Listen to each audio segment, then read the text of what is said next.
हर चौथे भारतीय में मिली कोरोना एंटीबॉडीज। मजबूत इम्यूनिटी ने दी बड़ी खुशखबरी। कोरोना से जंग जीतने की ओर भारत। कोरोना से लड़ रहे भारत के लिए सबसे बड़ी गुड न्यूज मिली है, क्योंकि भारत के हर 4 में से एक शख्स के भीतर कोरोना से लड़ने वाली एंटीबॉडीज मिली हैं।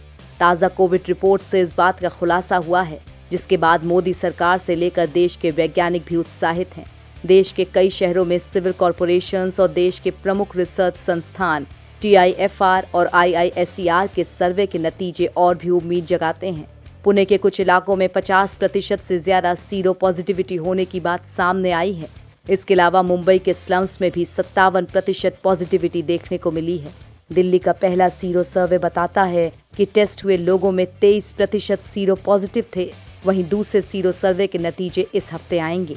देश भर में थायरोकेयर लैबोरेटरी की तरफ से किए गए एंटीबॉडीज टेस्ट में पता चला है कि लोकल लेवल पर पॉजिटिविटी ज्यादा है।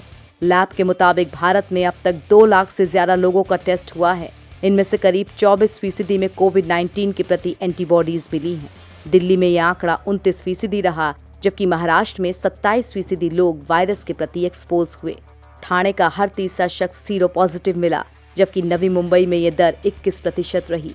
रिजल्ट्स दिखाते हैं कि 24% पॉजिटिविटी के साथ भारत उस स्थिति के करीब पहुंच रहा है जब केसेस फ्लैट होना शुरू हो जाएंगे। ये 35% पॉजिटिविटी पर होगा। 45% सीरो पॉजिटिविटी पर कोविड कर्व नीचे जाने लगता है।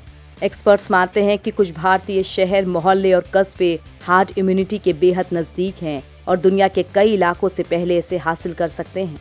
उदाहरण के लिए मुंबई का धारावी पिछले 2 महीने से लगभग 0 ट्रांसमिशन दर्ज कर रहा है।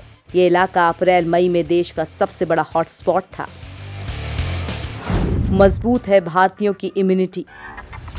शहर में एंटीबॉडीज मिलने का मतलब है कि उस शख्स को कोरोना से इम्यूनिटी हासिल हो चुकी है, मगर ये इम्यूनिटी कितने वक्त के लिए है, इस पर भी एक्सपर्ट्स की एक राय नहीं है। जब एक सीमा से ज्यादा लोगों में एंटीबॉडीज मिलती हैं तो इससे नोवेल कोरोना वायरस के प्रति हार्ड इम्यूनिटी डेवलप हो सकती है।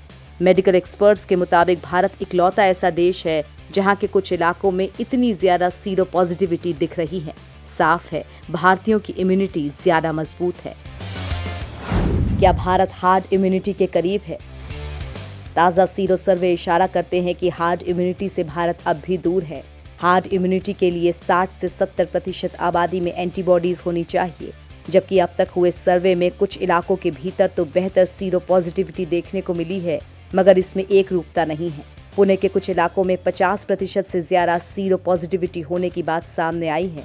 इसके अलावा मुंबई के स्लम्स में भी 57% पॉजिटिविटी देखने को मिली है। दिल्ली का पहला सीरो सर्वे बताता है कि टेस्ट हुए लोगों में से 23% सीरो पॉजिटिव थे। वैसे महामारी विशेषज्ञों के मुताबिक दिल्ली और मुंबई जैसे शहरों में हार्ड इम्यूनिटी पहले आएगी। इसके बाद जहां अभी कोविड-19 के आउटब्रेक दिख रहे हैं, उन टियर 2 और 3 शहरों में इसके बाद हार्ड इम्यूनिटी की स्थिति बनेगी। भारतीयों के भीतर इम्यूनिटी क्यों ज्यादा? कोरोना के खिलाफ लड़ाई में भारत की स्थिति बेहतर होने के पीछे युवा आबादी एक बड़ी वजह है। भारतीयों की औसत उम्र 29 साल है, जबकि अमेरिका में 45 साल है। हालांकि एक्सपर्ट्स मानते हैं कि टी सेल्स या इम्यूनो डार्क मैटर पर स्टडी की जरूरत है। शायद वही भारतीयों की बड़ी इम्यूनिटी के पीछे हो। कुछ एक्सपर्ट्स मानते हैं कि भारतीयों में इतनी ज्यादा इम्यूनिटी की वजह हाइजीन हाइपोथेसिस में छिपी हो सकती है, क्योंकि भारतीय बहुत ज्यादा माइक्रो ऑर्गेनिज्म से एक्सपोज होते रहते हैं, जिनमें इम्यूनिटी रिस्पांस बेहतर हो जाता है। इम्यूनिटी रिस्पांस से भारत में कोविड कर्व के बारे में काफी कुछ पता चलता है। भारत में कोरोना का ट्रेंड दिखाता है कि हमारे यहाँ बीमारी अधिकतर एसिम्प्टोमेटिक है। भारत में रिकवरी रेट भी बेहतर है और पश्चिमी देशों के मुकाबले फर्टिलिटी रेट यानी कि मृत्यु दर बेहद कम है। बुजुर्गों और अन्य बीमारी वाले मरीजों को छोड़ दें तो भारत की स्थिति कई ज्यादा बेहतर है। भारत में अभी प्रति 10 लाख आबादी पर 39 मौतें हो रही हैं, जबकि पश्चिमी देशों में हर 10 लाख आबादी पर करीब 600 लोगों की मौतें हो रही हैं।